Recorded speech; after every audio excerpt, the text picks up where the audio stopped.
अस्सलाम वालेकुम। मैं मनसिदी मिठवर बाबा आला।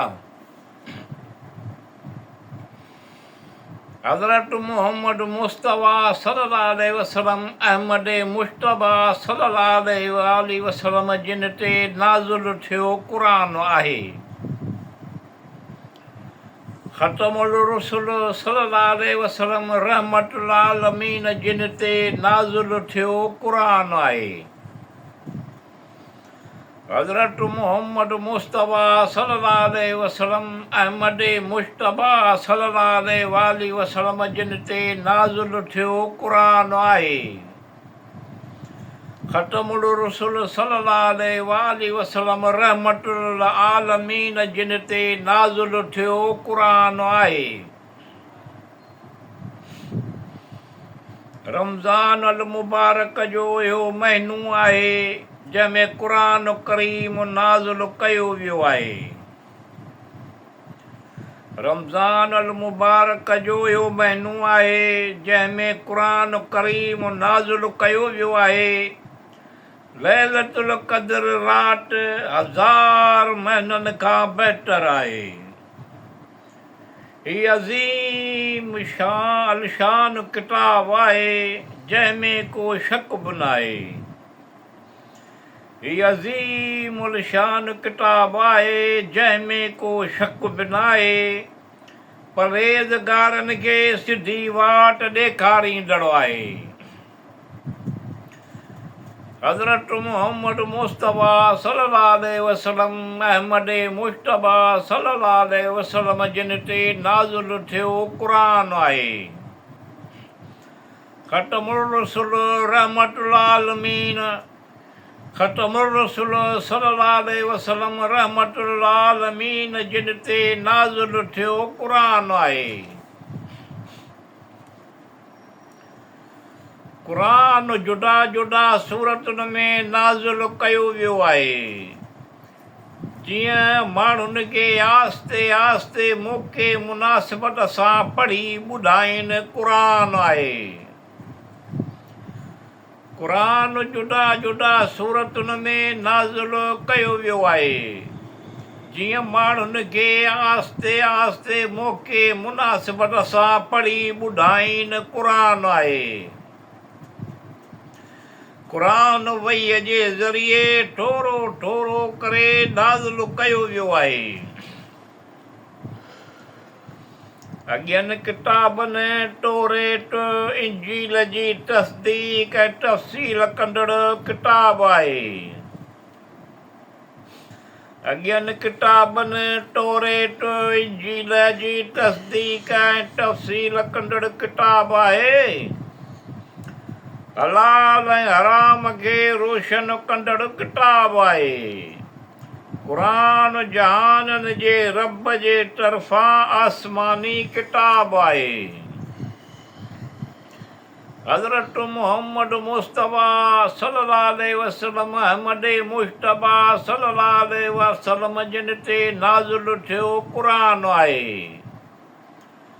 ख़तमुल रसूल सल्लल्लाहु अलैहि वसल्लम रहमतुल आलमीन जिन ते नाज़ुल थियो क़ुरान आहे।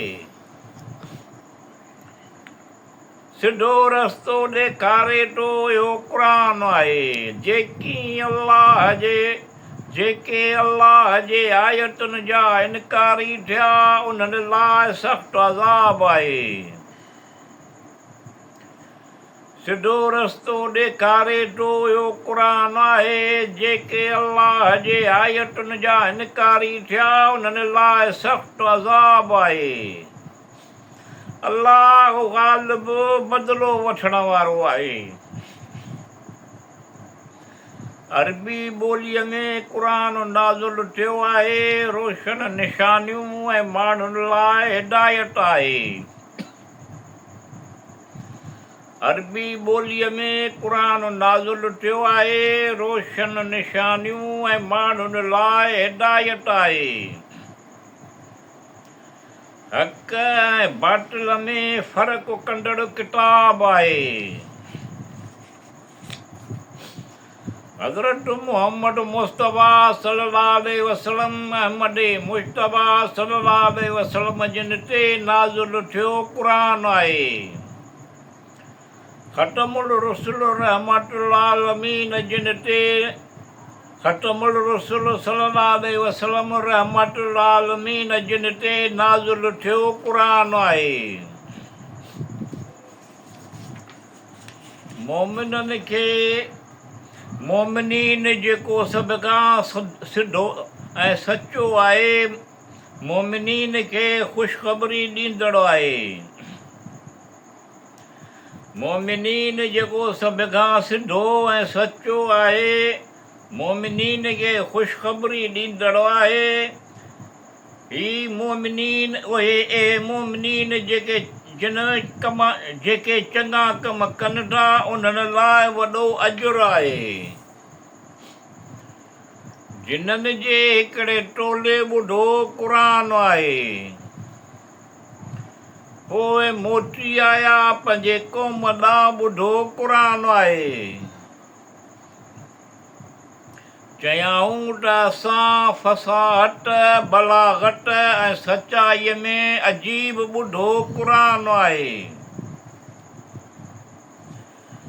आऊज़ बिल्लाहि मिन शैतान रजीम पढ़ण महिल टड़ियल इब्लीस शैतान खां अल्लाह जी पनाह घुर क़ुरान आहे। आऊज़ बिल्लाहि मिन शैतान रजीम पढ़ण महिल टड़ियल इब्लीस शैतान खां अल्लाह जी पनाह घुर क़ुरान आहे।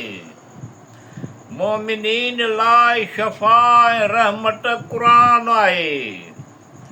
ज़ालिमनि खे रुॻो नुक़सान में ई वधाए थो क़ुरान आहे। हज़रत मोहम्मद मुस्तफ़ा सल्लल्लाहु अलैहि वसल्लम अहमद मुश्तबा सल्लल्लाहु अलैहि वसल्लम जिन ते नाज़िल थियो क़ुरान आहे। ख़तमुल रसूल सल्लल्लाहु अलैहि वसल्लम रहमतुल आलमीन जिन ते नाज़िल थियो क़ुरान आहे।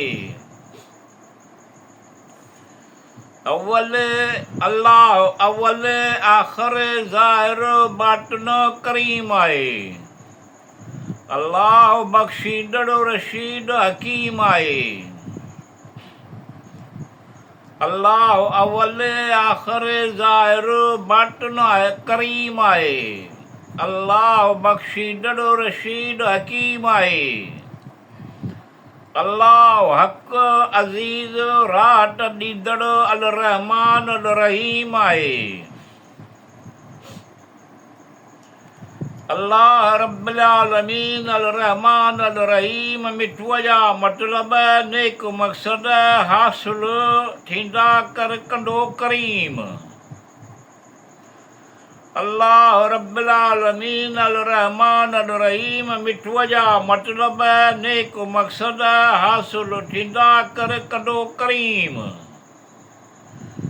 आस उमेदूं पुॼाईंदो अल हकीम अल अज़ीम अल अज़ीम अल हकीम अल करीम अल रहमान अल रहीम। हज़रत मोहम्मद मुस्तफ़ा सल्लल्लाहु अलैहि वसल्लम अहमद मुश्तबा सल्लल्लाहु अलैहि वसल्लम जिन ते नाज़िल थियो क़ुरान आहे। ख़तमुल रसूल सल्लल्लाहु अलैहि वसल्लम रहमतुल आलमीन जिन ते नाज़िल थियो क़ुरान आहे।